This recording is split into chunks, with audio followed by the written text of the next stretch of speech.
Greetings, y'all.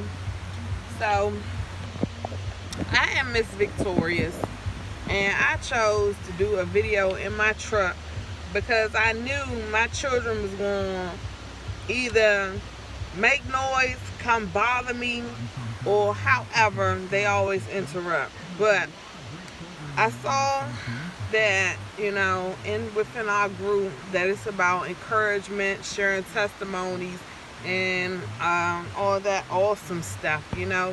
So instead of just typing something up there, I decided, or I felt moved to do a video just basically giving you all some person to person feedback of who I am and how I came to be Miss Victorious Aisha. So, I was born in a broken household. And when I say I was born in a broken household, I can say that my mom and dad were broken from the start. She was a so-called believer and he was an atheist, unequally yoked from the beginning, and they brought children into the world. Come to find out later on in life, though, they got married for the wrong reasons. Basically because my mom was pregnant with my older brother. And then come to find out, as I'm 28 years old, I'm not my dad's child. So that's a whole nother different story. But in those years, my mom abused me. My dad neglected me, I can say, because basically he just wasn't there. And because he was on active duty in the Navy Reserves. But when he was there, that I remember, at times we would go and have family time, like dinner, movies, blah, blah, blah. However, whatever, my mom ended up leaving at 12 when I was 12 years old, even though she was never emotionally there, mentally there, spiritually there, whatever. She was physically there, but she was like the warden of the house, do this because I said so, and I beat you because I love you, however, whatever.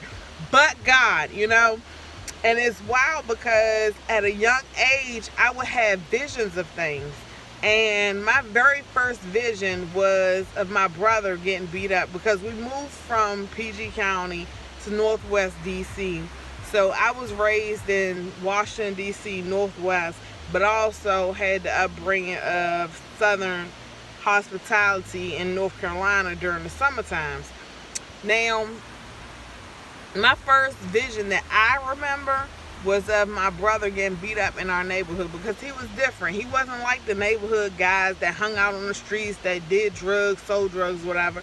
But I kept having a dream that my brother got beat up and I was going to his funeral. And I think I was 10 years old. No, I couldn't have been 10.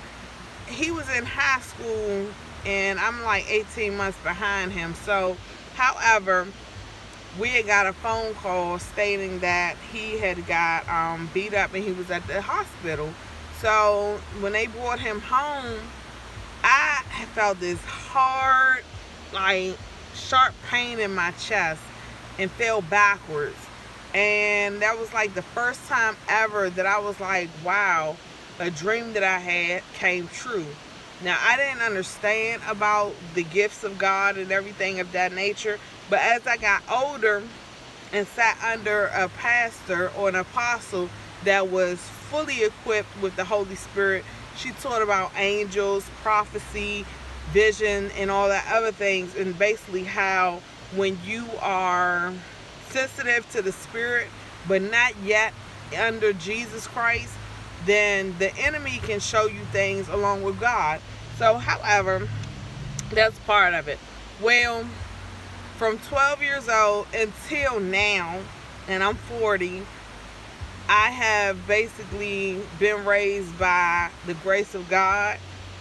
I've gone through, a situation of where I had to fend for myself. Praise God for new life because I used to be a drug dealer. I know, right? I used to be an exotic dancer. I used to use drugs, not the hard stuff, but I was self-medicating with alcohol and marijuana.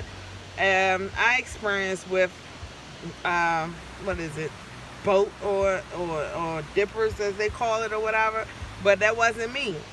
So, however, because in high school I didn't like the females that I was around, and I didn't want to go to college knowing that those same mentalities were going to follow to the next level. I decided to go to culinary school.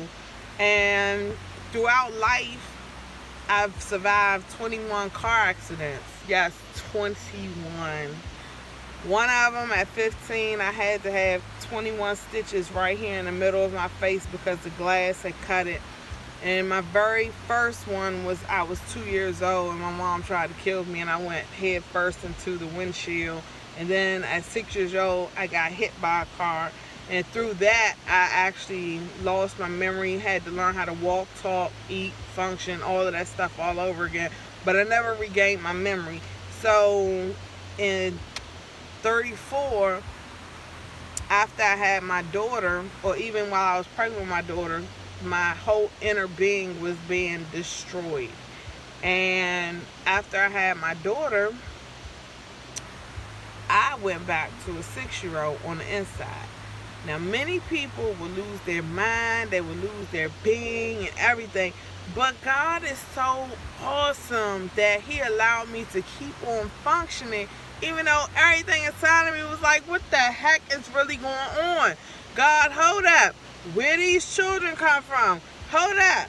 My dad is recovering from a stroke, and you gonna snatch everything that I knew of how to function just like gone.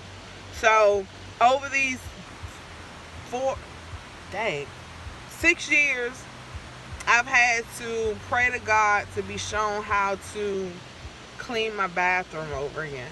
I had to pray to God about being shown how to keep up and follow the traction of maintaining a budget and maintaining and paying bills. And eventually my dad moved out the house, and I went crazy again on the inside, like, hold up, that's like my rock right there, and I'm going through a situation, so how you gonna take my dad and move him out? But God was like, you know what, I got you. And in the house that I live in, I've been here for like 20 something years. All my children were birthed while I was living here.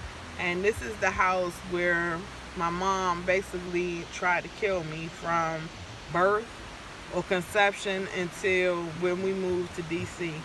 So, God has a way of doing things. And I sat back one day and I read the story about how when Jesus was sent out, and because they wanted to kill him because the king at the time didn't want another king coming in place. But when Jesus got to a certain age, he was sent back to where he originally came from. So and I thought about it, I was like, hold up, God, hold up. So in this city or house, I was almost killed, and then you send me out to go live life, to get abandoned, to get abused, to get molested, raped, all that other stuff. But then she's like gone, and then you bring us back to where all the drama and stuff started.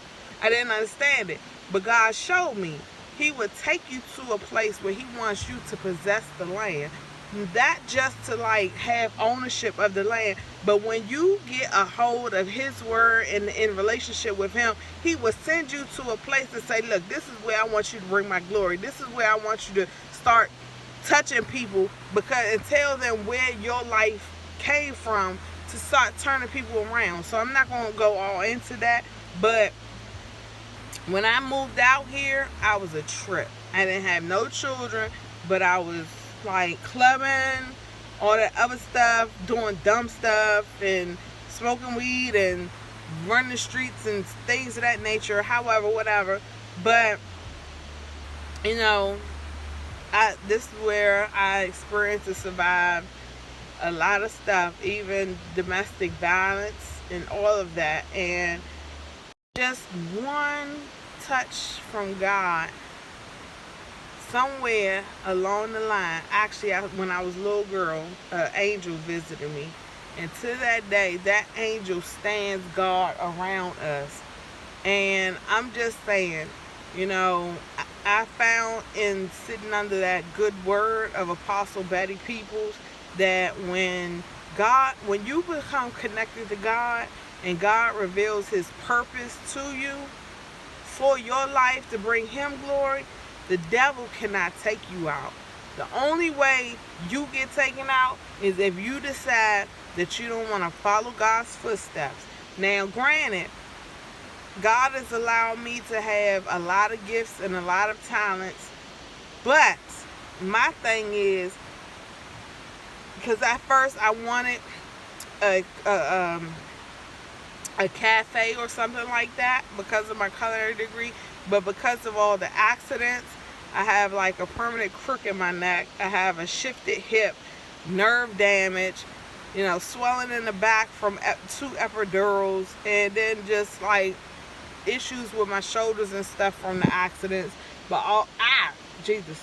But also at the same time, because of the memory lapse that occurred, it's like certain things that I actually have to pray about to be like, just in order to get a concept of how to put the stuff together and how to do things. So therefore, that cooking aspect is going to come about when God says so. But right now, his purpose right now, and like I wanted to write a book, but God is like, no, you need to tell it, because once you tell it and when that book come out, that's going to make people want to read more about what's going on or what went on. So this is just a little tad bit of my story, and I hope that it actually inspires some people to also be able to talk about the things that they have made it through and that God has pulled them through. Because one thing he says, and it's so for certain, we overcome by the shedded blood of the Lamb and by the very words of our own testimony. Meaning, not just we ourselves become free by talking about those things that God has delivered us from and helped us from and healed us from, but we help others become free in their situations when we say that, look, you know what, God is no respecter of person. I don't care what you done been through. As long as you're not taking his grace and his mercy for granted, God will pull you through. Even though you might not see the sunshine on the other side of the storm, girls, queens, and even to the king, God is always up to something. And I don't want to disrespect nobody for what they believe. I hope everybody can just agree that it's encouragement going forth right here. But I'm trying to tell y'all, I'm glad to be a part of this group profiting from my purpose, because regardless of what, I never set out to want to make $1 off of serving, because that's just me. But if the blessings are going to come, I'm surely not going to turn those blessings down, because I don't want to stop the window of blessings from opening on whoever decides to bless this house. So when it comes down to it, if it's God's will, it's going to be. And whatever he directs me to do, I'm going to do it. But it says that your gifts will make room for you. And it also puts you in front of good people, important people. I forgot how that scripture go. But however,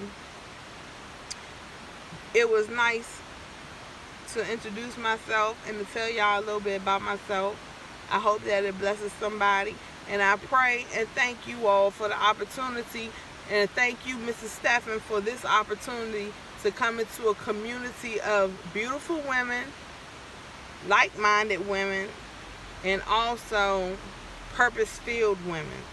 God bless. Peace.